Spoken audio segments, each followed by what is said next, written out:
Hello everyone, this is Ahamin and welcome to a new video. It is on the 3rd of February. I just had dinner. We are currently in summer. It was a very hot Monday and it is still a bit bright outside even though it is currently at 8:48 p.m. Every night after dinner from last Friday, I started investing a few hours working on a new personal project just for my online portfolio. A couple of days ago, I got a really nice response from an agent. She gave me a really big compliment on my color and compositions. Also, she gave me a kind of feedback. Basically, she wanted me to add some children illustrations like human children, not the animals or other creatures. At the same time, the illustrations has to be more narrative scenery or it has to show authenticity. That response made me realize that I really love drawing animals and I think I have neglected drawing human children characters without realizing it. Actually, I felt really grateful about the suggestion when I read the email. Definitely she gave me a hope and made me stay positive. This is what I'm currently working on for my portfolio. I drew a sort of a pirate themed roleplay. The background is very close to the final stage of the sketching process, but I'm still designing each of the children characters. In this illustration, I gave each of the characters an individual role, so hopefully it'll show a variety of children's actions and the facial expressions.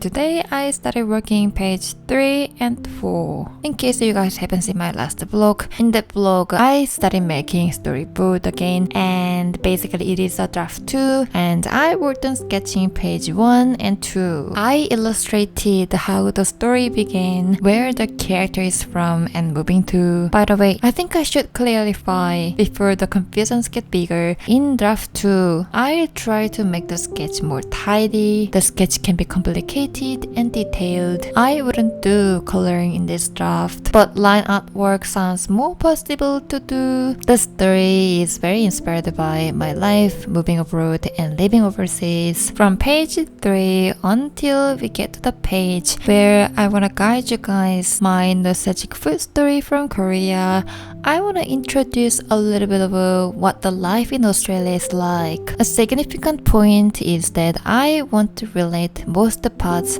of the lifestyle with food very much because my concept is a nostalgic themed food story. I don't want the introduction feels disconnected with the main story that I want to deliver. Currently, what I'm drawing is international restaurants around Adelaide. The style of each building is inspired by what I usually see every time when I walk past a restaurant. For example, for Australian food representation, I drew a bakery. I found bakeries in Australia are culturally different.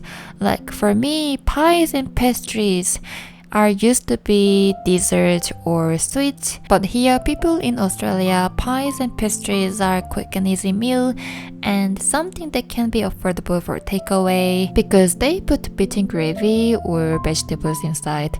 Also, people put ketchups on the pies or pastries when they eat. Because I'm living in a very countryside. The bakeries that I always have seen look like running in an old house. And the sign only say bakery or pie with the biggest font size than any other places next to it. I always think this is a very iconic looking for bakery in Australia. Next to the bakery, I'm currently drawing a Korean restaurant, specifically a barbecue place. While I have been living in Australia for the past several years, I found more Korean restaurants are emerging, especially Korean fried chicken restaurants or barbecue places. When I was considering one of them to draw, I just remembered that Lucky's brother has mentioned Korean barbecue is currently Adelaide trend at the moment when he had a family event a couple of months ago. And so yeah, that's how I decided. Because I was born and raised in South Korea, and also I have been researching some Korean restaurants around Australia to go in the future. I can tell easily the features of the Korean barbecue places. The most iconic features are A, they like using a lot of fairy lights. B, the front walls have to be glasses, including the front doors. C, they like putting as much information as possibly they can on the front. The information can be the name of the restaurant, logo, their contact information, their recommendation of the menu in picture and text, some sticker photos of a soju or random Korean celebrities. If they set up some outdoor tables, then the chairs should be plastic and the color should be red or blue. The outdoor setup can be a bit different depending on the size of the business and their concept, but this is the most typical looking for general target audience.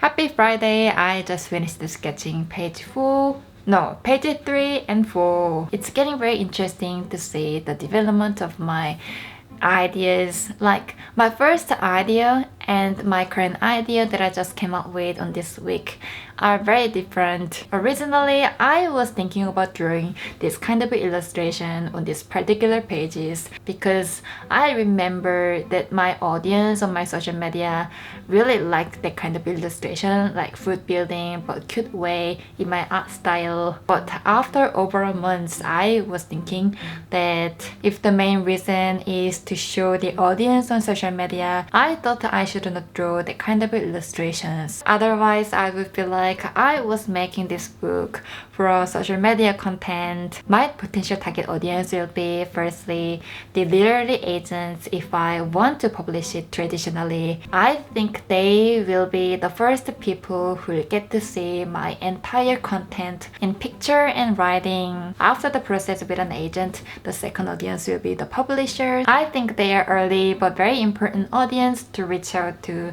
children, parents, and a few adults. It is currently 5:06 p.m. We have a family event for dinner, so I have to get ready to go in 30 minutes.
I'm really happy. I'm really happy that the sketch is done a lot quicker than I expected. When I was planning on making a composition on page 5 and 6, initially I came up with these 5 ideas. This is the first one. I drew what I directly talk about on the pages in the simplest way. And this is the second sketch. They have the same composition, but this one is more zoomed in. And then I started getting a bit worried because I imagined that, like, what if people would think my art looks too plain or flat because the composition is too horizontal. Although I drew as simple sketches as possible just to see my ideas quickly and visually, I kept thinking this drawing idea looks a little bit similar to the previous pages. In the next idea, it is showing a different angle and I added a roundabout. And listed in South Australia, a roundabout right next to the beach is a very iconic thing. So I thought it would be good to add something that our neighbors or anyone who's living by the ocean would recognize. Also, I was thinking if I capture the small detail in the environment in South Australia in my neighborhood, I think it would be a good material to learn for international people outside of Australia. And then I was curious to see some different ideas in completely different perspective. This sketch came from my idea, but I really don't like this type of a composition. I think it looks like a classic peachy painting from the vintage shop. And also, it reminds me of photos on review on Google Map when I search places. When I saw this idea for the first time, I found it really interesting because it is not my user perspective, but I felt like it didn't fit to my emoting moment on the pages. In the end, I decided to develop these 3 ideas on the top. I'm really proud of it, even though I wanted to give up drawing Australian houses so many times during the process. The style of houses in Australia are not very consistent. Like when you drive into a neighborhood, some houses look really modern and some of them are really old. And even some houses look very cultural, like the one outside of Australia. Tonight I should start another children illustration to add my portfolio and we'll see how it goes.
It is about to be 10 p.m. Now I'm going to stop working here and do some stretching and get ready to bed. I feel like I drew a lot of illustrations for the past 8 days. I finished the one children illustration. I drew some dog illustrations for a new Procreate tutorial for our Patreon community. I drew 2 of very detailed background illustrations for someone's commissions. I'm still working on them, but I finished the coloring process. Also, I have been working on another person's commission. I'm currently designing 2 characters. So far, I've finished the sketching process. Right now, I'm waiting for feedback at the moment. I've been working on sketching for pages of my picture book project, and today after dinner I just started a new art piece of children illustration for my portfolio. So I have worked 9 illustrations in total, although I'm not making a bulk of money from what I'm currently creating, but this is like my ideal week that I want to have every week. I hope this video is not too long and not too boring. I always feel conscious that my life doesn't look very exciting, but every day what I do is like drawing for a portfolio, drawing for my project, and drawing for someone's commissions, and I leave tiny bit for my personal life. So what I want to say is that I feel always grateful that you guys watching my video and clicking on my channel and checking out my new project update. I really hope you guys are enjoying watching the videos that I made on my channel. And lastly, I want to say thank you to my Patreon for supporting my art. I have uploaded a bunch of digital downloads, tutorials, sketchbook spreads, behind the scenes, and project update and more. A new Procreate tutorial will be uploaded on this Saturday on 15th or on the following Monday. So if anyone is interested, please check the link in the down description box. I really hope you guys have a wonderful, lovely day, and I'll see you in the next video. Bye!